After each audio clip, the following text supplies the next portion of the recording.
Yes guys, Tex here, and I'm still in Sainsbury's, and if you don't know, you'll get to know why I'm in Sainsbury's the more you watch the channel, and my Twitch, which will be in the description. No one cares what I'm saying, you just want to hear the custom tactics, so let's get right into it. So, I start in a 4-3-3 formation. This is just to get chemistry on my players.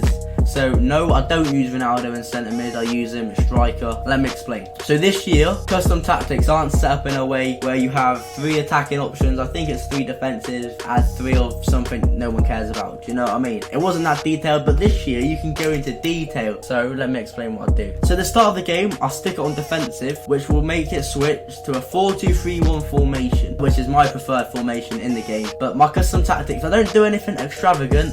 Literally, all I do is put the width down one and the depth down one.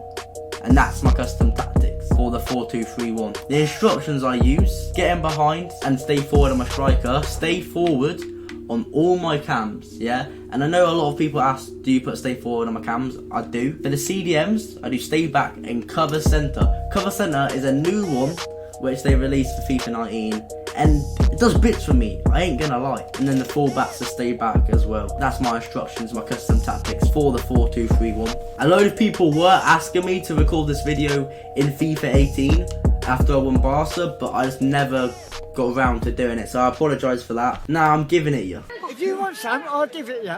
And then this next one, attacking, you're going to see what formation I use when I go a goal or 2 down and basically I'm getting dominated. So what happens is, I switch to the 4-1-2-1-2 narrow, and for the custom tactics I leave everything the same, so I don't change the defensive style, offensive style, or the width of the players in the box and stuff like that for the offense. But for the defense, I put width and depth up by 1, I think that is. Yeah, I put width and depth up by 1 just to push my team further up the pitch, you know. My instructions for the 4-1-2-1-2: get in behind and stay forward on my 2 strikers. For the cam, I do stay forward.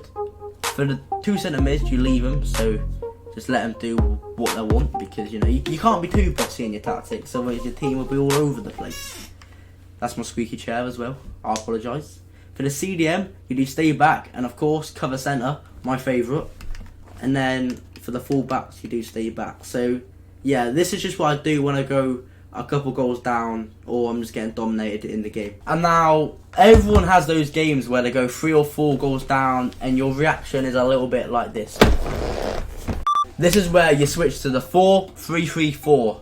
So that's the one with a cam. But for the 4-3-3-4, what happens is, yeah, you do constant pressure, so your team is, it's like a Jurgen Klopp, you know. What's a Jurgen Klopp? So it's like a Jurgen Klopp type of style of play where everyone just bombers on and you just try to win the ball back as high up as possible.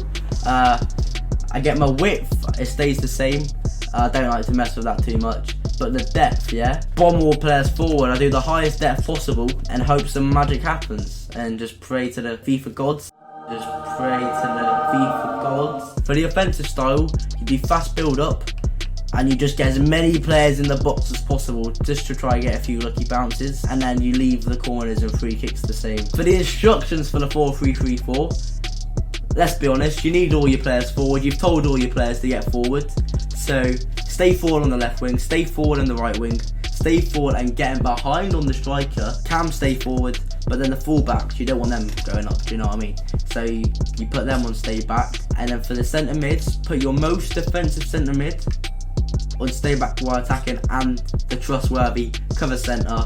And for the other centre mid, just leave him and let him do what he wants, you know? So that's what I do when basically the game's not going my way at all. You do get to pick 4 formations, so just in case everything's going a little bit dodgy, you stick the formations on and you hit a 5-4-1, as many man behind the ball as possible. And what happens is, on the width, you leave it the same. I don't mess with width that much, you know. It just sounds a bit scary. For the depth, you want them to sit back, so I'll put it on 2. For the offensive style, you have to hit a long ball. Once again, the width, I ain't touching that. It's a little bit scary. It's too intimidating for me. But for the players in the box, you don't want anyone getting in the box. For the corners, you don't want anyone getting in for the corners, and the same for the free kicks, because you don't want to get caught on the counter attack when you set up to defend. And then for the instructions, you do stay back on the full-backs.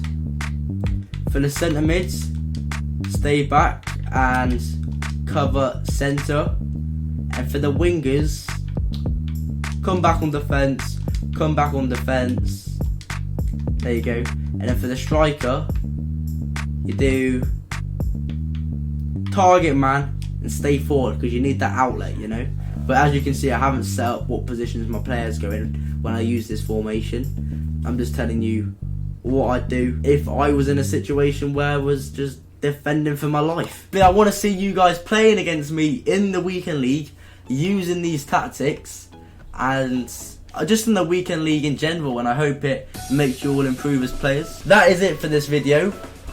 I hope you guys have enjoyed. It's been my most awaited video, my most requested video, so I thought I'd give it to you guys. Thanks everyone for watching, and peace.